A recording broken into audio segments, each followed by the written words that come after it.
Et c'est parti pour la troisième partie. On va parler de la présidentielle 2020. Parti donc pour la campagne présidentielle. Ce jeudi 6 février, à 0 heure, a démarré la campagne pour la présidentielle. Ça va durer 15 jours.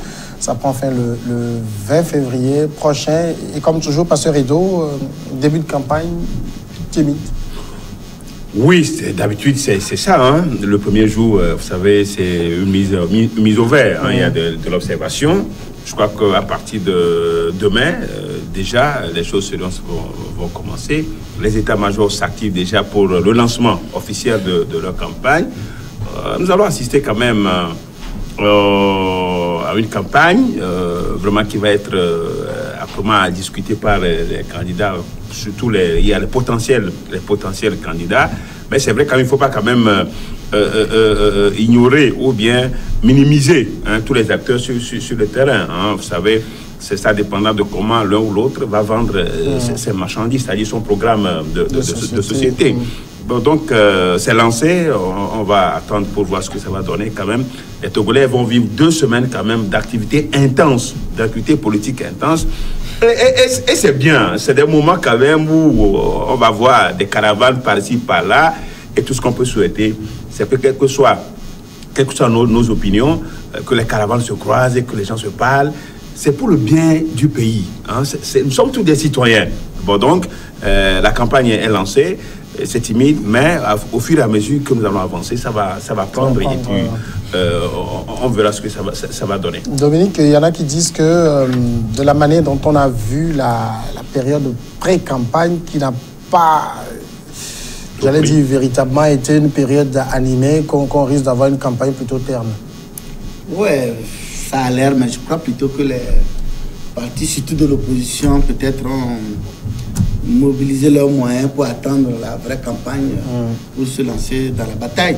Mais ce qui est aussi un peu compliqué parce que, au fait, pour gagner une élection, ce n'est pas 2 semaines de campagne qui peuvent te suffire pour rassurer ou convaincre les populations. Normalement, la pré-campagne est très, très, très importante. C'est pourquoi UNI a commencé sa pré-campagne depuis même 2018, comme le dirait quelqu'un. 2018 pour les législatives, juste après les législatives, la campagne continuait, et les locales, et puis juste après, voilà comment un parti politique vit. Bon, pour les autres, on les a vus, on les voit rarement, et le comble, c'est que ces derniers temps, ces leaders de l'opposition préfèrent aller embêter nos femmes revendeuses dans les marchés. Les gens sont allés vendre pour manger. Et leur préoccupation, c'est que vendre et avoir un peu de moyens. Et voilà les leaders qui débarquent avec leur armada de militants qui les animent. Moi, j'en ai rencontré. S'il vous plaît. Voilà, je crois que les auditeurs qui disent que c'est qui empêchent, qui t'empêchent de parler, ils sont en train de te voir. On respecte les temps de parole. Vas-y. Alors, moi, j'ai eu beaucoup de témoignages.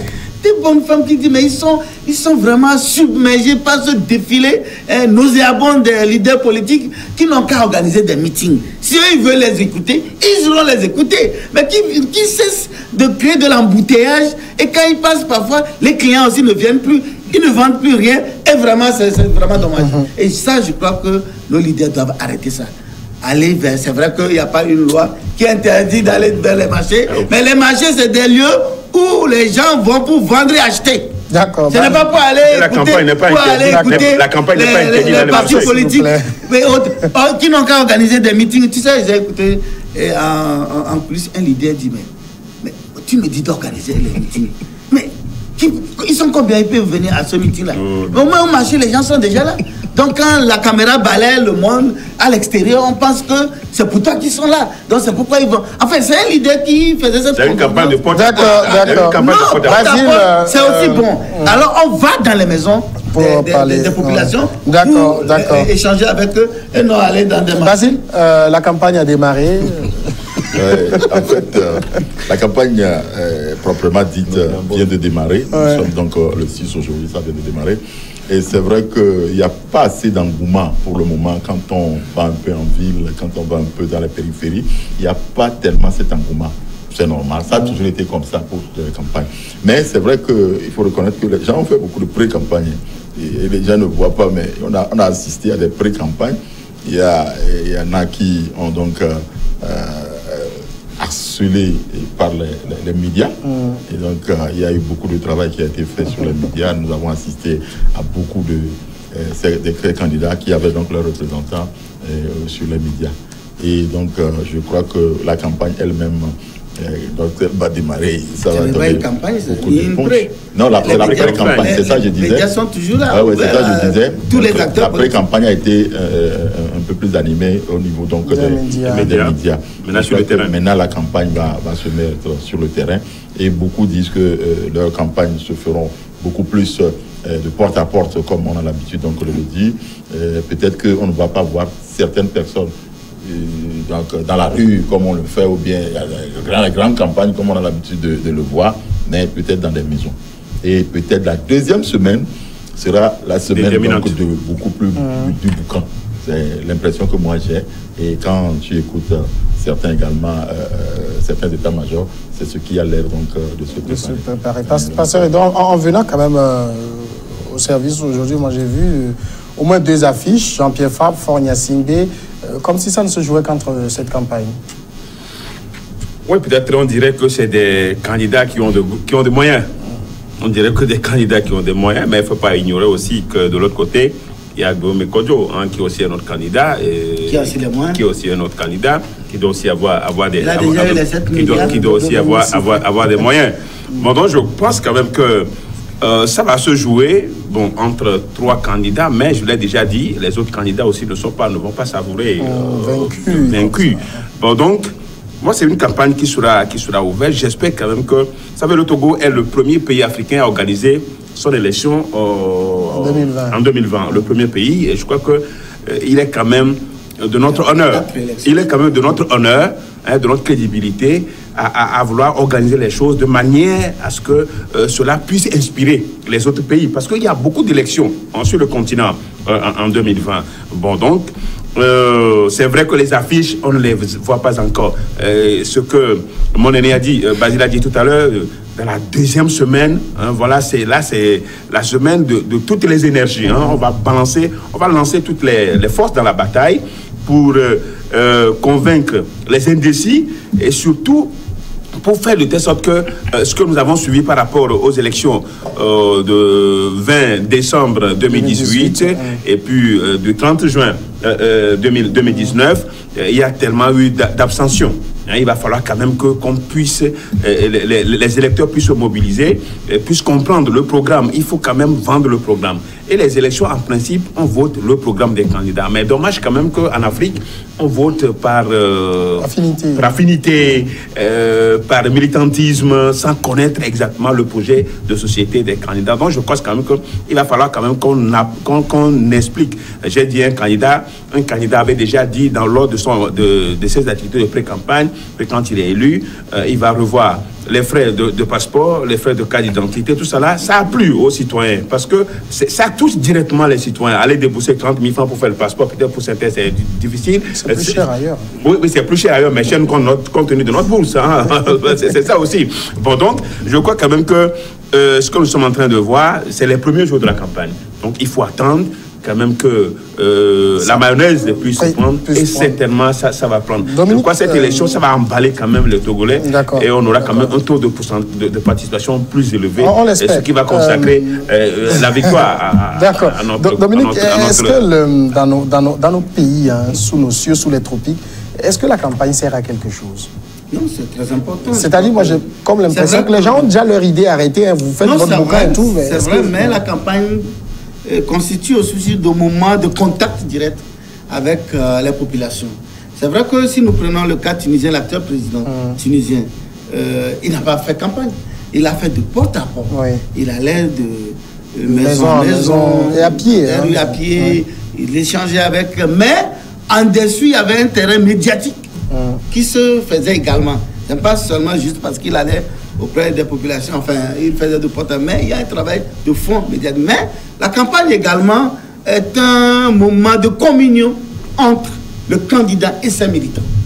Et ça, c'est très, très important. Non, mais est-ce que ça amène, parce que sous d'autres cieux, vous pouvez entendre, on va vous dire qu'il y a 30% d'indécis et que durant cette campagne, c'est eux qu'on veut convaincre. Chez nous, on n'a pas ce genre de chiffres. Ouais, est-ce que vous pensez que véritablement ça amène...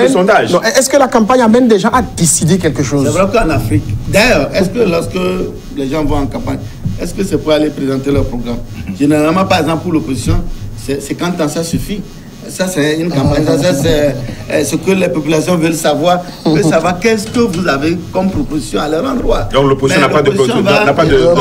S'il vous plaît. N'a pas de programme. Ils vont sur le terrain, quand les leaders vont sur le terrain, c'est pour aller dire que c'est quand ça suffit. Non. Et pourtant, ils avaient dit la même chose en 2015, ça ne leur a pas servi. Non. Mais ils ont toujours maintenu ce slogan, ou bien Formas Go. Voilà des messages. Une analyse quand même journalistique. Des messages, mais. Une analyse journalistique. Ah bon, et ça, c'est quoi? Je suis en train de fabriquer. Pasteur, on a fait une promesse avant de commencer cette émission. Non, mais si celui qui a écrit que Dominique empêche Pasteur de parler. Il a qu'à le voir. Il dira que non, Dominique est sage. C'est son fameux pasteur qui ne veut pas. Donc, moi, je crois que quelque part, nous sommes dans des moments différents. Et moi, je crois que les Togolais commencent par avoir une maturité politique. Parce que lorsque nous prenons la campagne de 2015, elle s'est déroulée vraiment dans une bonne ambiance. Il n'y a pas eu de conflit. Les caravanes se croisaient. Et on s'embrassait, on rigolait. Et voilà ce que nous voulons encore pour 2020. Que vraiment les gens arrêtent de sortir des muscles pour une campagne qui est en fait une période de fête, de joie pour tous les Togolais.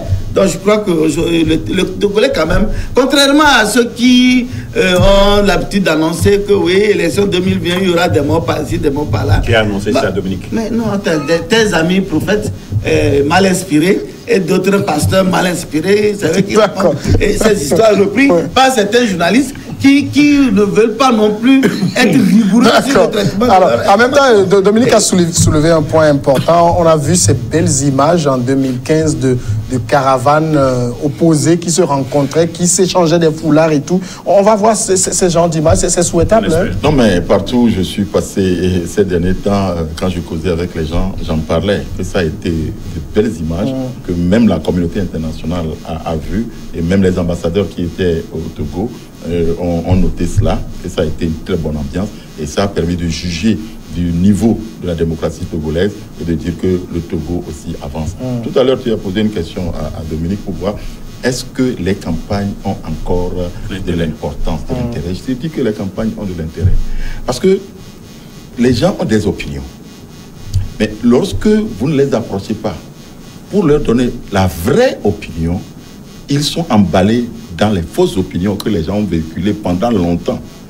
Et donc, vous êtes obligés d'aller vers eux pour leur expliquer les vraies raisons de vos programmes. C'est là où on peut rendre quelqu'un d'indécis, décis, et quelqu'un qui a peut-être une position qui ne comprenait pas bien, lorsque vous lui parlez, vous lui expliquez, il peut changer de position. Moi, j'ai observé cela. J'étais sur le terrain pour les locales. Nous avons essayé d'expliquer beaucoup de choses aux gens. Et les gens nous disent, ah, donc c'est comme ça. Donc, vous auriez pu nous dire ça avant. Parce que nous croyons que... Donc c'est là où la campagne disait ceci sur vous. De vous, nous on pensait que... Et si, par exemple, là où j'ai fait campagne à Vaughan, nous avons pu avoir 5 sièges sur les 15 que nous avons disposés à Vaughan, et qu'il y a des partis très forts. Alors, on fait signe d'aller à la pause rapidement, et puis on revient continuer d'en parler.